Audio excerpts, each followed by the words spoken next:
पाहुण्याला कोण देखरेख करणार? या अपंगाची परिस्थिती कशी? यामुळे तुम्ही यांना न्याय द्यावा. आज हे पूर्ण यांच्या मागण्यासाठी या ठिकाणी रस्त्यावर आलेले, यांना रस्त्यावर येण्यासाठी कुणी भाग पाडलं? या भाग पाडणाऱ्यावर सुद्धा कारवाई झाली पाहिजे.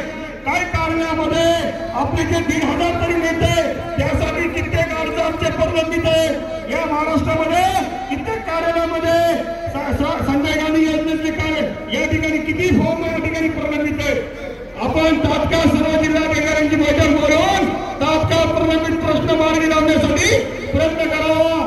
तसेच सर्व जिल्हा संभाजीनगर येथे आमदार बच्चू कडू साहेब यांचा आकर्षक मोर्चा संभाजीनगरमध्ये धडधडीत झळकला. अफाट लाखो कार्यकर्त्यांची गर्दी पाहून